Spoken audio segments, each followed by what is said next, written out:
financial history and political history. It's kind of a strange combination of the 1930s and the 1970s, or at least that's where we're heading. The stock market's hitting new highs every day. And, in my view, it's a bubble. A lot of people disagree. And if you said it was a bubble a year ago, but you invested, you made a lot of money last year. So I understand that. But it still looks like a bubble to me. The problem with bubbles is they can go on longer than you think. People say you can't identify a bubble. I disagree. I think bubbles are easy to identify. What's hard is knowing when they're going to pop. And they can go on a lot longer than you think. So you don't want to necessarily run out and short the market, but I don't feel like it's a great time to dive in. But we're definitely in a disinflationary trend with the possibility of deflation and a very severe recession. So that's in the cards. But you have these anomalies, or not anomalies, they're just counter trends, and the price of oil is one of them. But that happened in the late 1970s. The whole Phillips Curve idea that there's a measurable reciprocal relationship or inverse relationship between unemployment and inflation is nonsense. It's just not true. The Fed believes it's true, and so you have to understand it if you want to do Fed forecasting, which I do. But the idea is that low unemployment means higher inflation, and high unemployment means lower inflation. Not true. In the 1970s, unemployment was 11% and inflation was 13%, and interest rates were 20%. So tell me that high unemployment means low inflation. It was the opposite. We had high unemployment and high inflation and high interest rates.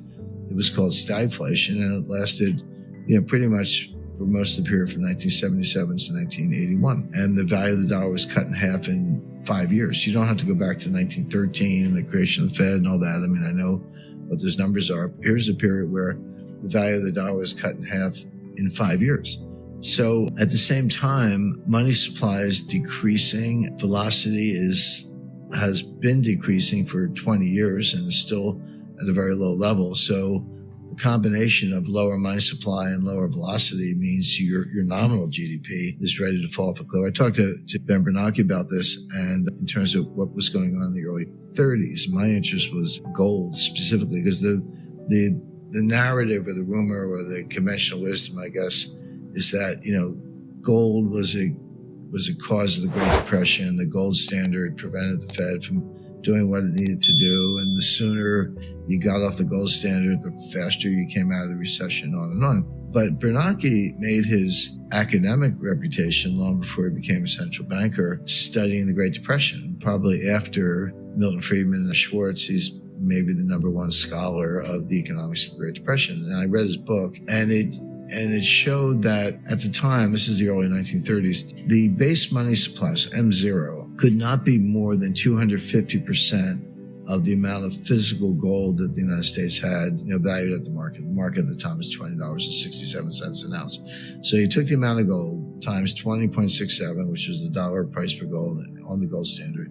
Whatever that number was, M0 could not be more than 2.5 times that. But in fact, M0 was never more than 100%. It could have been 250%. It was never more than 100%, meaning that the Fed could have more than doubled the money supply under the gold standard without breaking the law. And that's how I read it. That's what the numbers said. And I said, Mr. Chairman, I said, here's how I read your work. I said, do I understand this correctly? And he said, yeah. I said, so gold was never a constraint. He goes, no.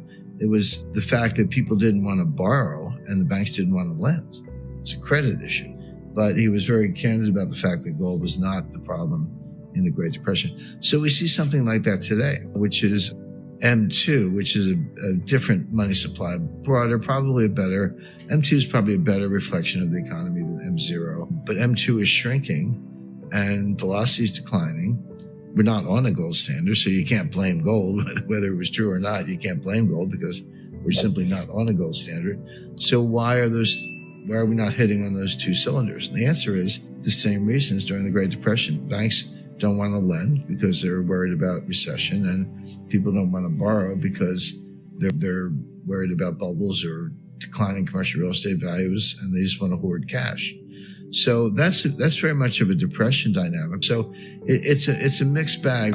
I've said in my books that the U.S. economy has been in a depression since 2007. And then people don't understand that. They go, well, the definition of a recession is 2 consecutive quarters of declining GDP. There's a little more to it than that, but that's the rule of thumb. So 2 consecutive quarters of declining GDP, 2 or more, is a recession. A depression is worse. So a depression must be like 10 quarters of declining GDP or something like that, which of course has not happened. But that's not the definition. The definition of a depression, I take this from John Maynard Keynes, is a sustained period of below trend growth with no tendency to return to trend. In other words, it's depressed growth. You can have growth in a depression. It's just below potential. If your potential is 3.25%, 3.5%, and your actual is 2%, that gap between the 3% and the 2%, which gets wider over time, is depressed growth. And by that measure, yes, we have been in a depression since 2007. And the lost wealth is now, order of magnitude is kind of $5 or $6 trillion, but getting bigger all the time.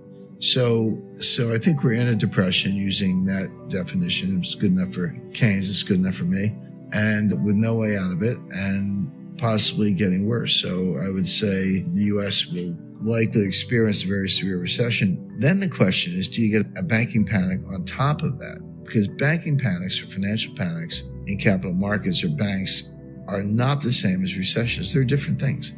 You can have a recession without a banking panic, as we did in 1990.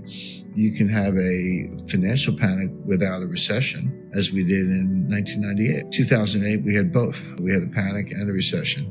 But we may be in for something like that again. The question is it sustainable? If you have to spend $3 trillion of deficit spending to get $2 trillion of GDP, those are about approximately the numbers, how long can you keep that up? And the answer is, if you have to look at the debt to GDP ratio, if your debt is going up faster than your GDP, your ratio is getting worse, which, according to a lot of great work by Carmen Reinhart and Ken Rogoff, says that you're going to slow growth even more. And the only way out of that, there are kind of 4 ways out: default, restructuring, inflation or hyperinflation, and growth. Well, you can forget growth. We don't have the policy set for that, and the debt to GDP ratio is too high. There's no reason for the U.S. to default or restructure because we print the money. Argentina has to do it. If Argentina prints pesos and borrows in dollars, they can't print dollars. So they do have to restructure or default on their dollar-denominated debt. But the U.S. debt is dollar-denominated. We print dollars. So there's no reason to default or restructure. But you will get inflation. And I'm not saying this year. In fact, this year will probably be one of disinflation, maybe deflation. But on a longer-term basis, it's the only way out.